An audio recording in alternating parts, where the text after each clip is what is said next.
Mga lakotseros, excited nga ako na i-share sa inyo na meron ng Google Gemini Note kay N8N. So ano naman kung meron? Kaya ako excited ay gusto kong sabihin sa inyo na yung rate limit niya ay merong free tier.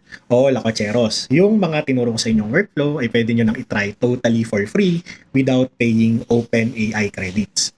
So makikita nyo nga dito guys, kung lilitan ko lang to, sa free tier ni Gemini, makikita natin yung latest model nila, 2.5 Pro, ay merong request per minute na 5 at may limit na request per day na 100. Yes, lakotseros.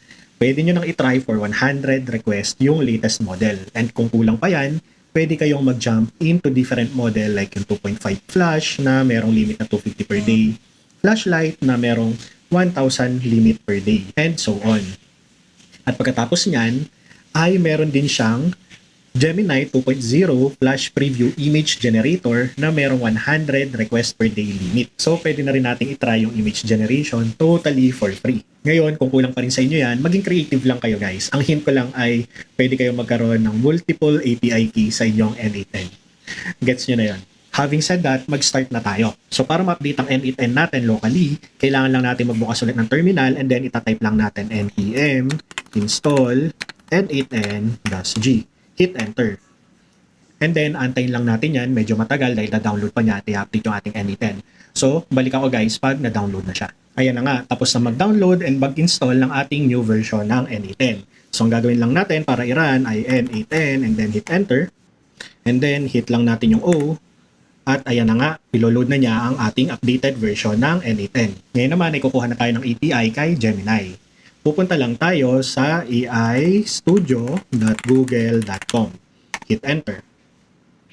Pag nga pumunta kayo dyan guys at nakalagin kayo, tatanungin agad kayo ng consent ni Google. So, accept lang natin yan and then I accept. Once na in-accept mo yan, ay mapupunta ka dito sa site na to. Ang kailangan natin gawin ay pumunta tayo sa ating dashboard. And then, from our dashboard, kailangan lang natin mag-create ng API key. And then, once nandyan na, kailangan lang natin mag-create ng API for new project. Or kung may existing, pwede nyo namang i-select yun. For me, nakita nyo naman walang existing, so I'll just create one. At pagkatapos nga niyan, ay bibigyan ka na niya ng API key. So, ikakopy lang natin yan. So, ito na nga guys, yung huli kong tinuro na workflow. Ang gagawin lang natin ay pwede na nating burahin yan si OpenAI. Papalitan na natin siya ng Gemini. And then, click lang natin yung chat model. And then, dito, mag-create lang tayo ng credential. So, meron na akong tinest na una. Ilagay natin yung ating bagong API key dito.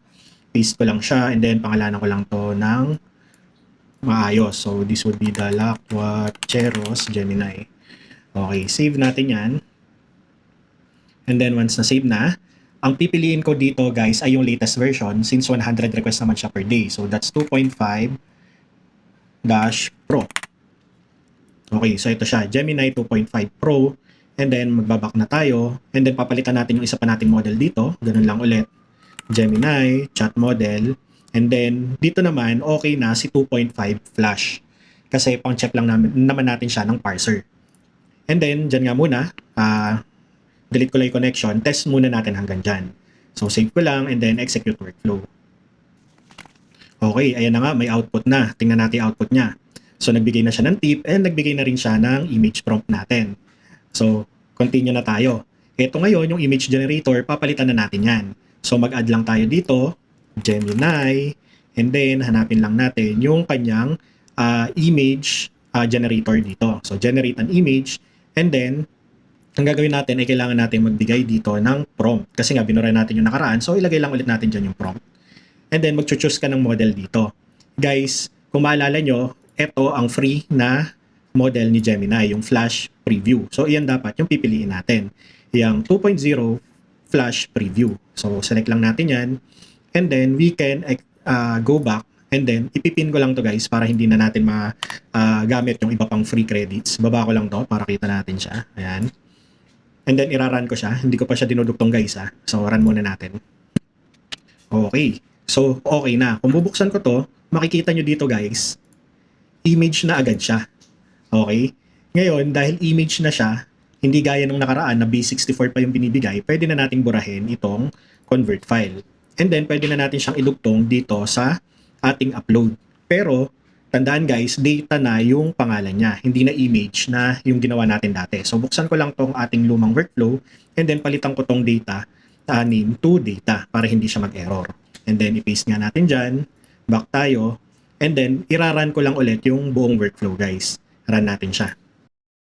So ayan nga, workflow successfully executed na tayo. Ngayon, i-check na natin ulit yung ating Google Sheets. So dito nga sa Google Sheets natin, makikita nyo na may bagong entry na tayo ngayong 28. And then, ito yung drive. Tingnan natin kung ano yung binigay niyang image. So, ayan yung binigay niyang image. And then, tingnan natin kung na-post na nga siya sa ating Blue App. So, ayan na siya. Naka-post na nga totally for free.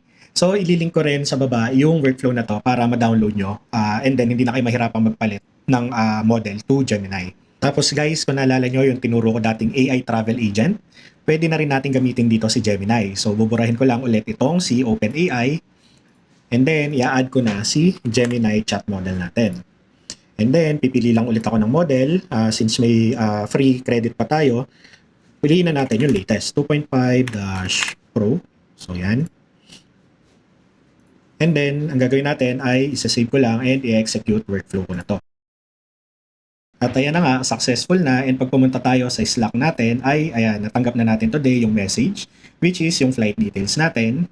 And then of course, gaya nga nung dati, kinukuha niya yung lat long and then kung ano yung weather sa pupuntahan natin. Magbibigay din siya ng tip regarding sa weather. So ayan, bring light clothes but keep a small umbrella just in case. And then nandyan na rin yung mga recommendation for restaurant. So guys, ililink ko rin sa baba yung workflow na to pero using Gemini na para masubukan nyo totally for free. So hanggang dyan nga muna ngayon lakwacheros. Stay tuned lang para sa ating mga susunod na tutorial at sa ating re-release na free beginner course. Hanggang dyan na nga lang muna lakwacheros. Tandaan, less manual work, more lakwacha.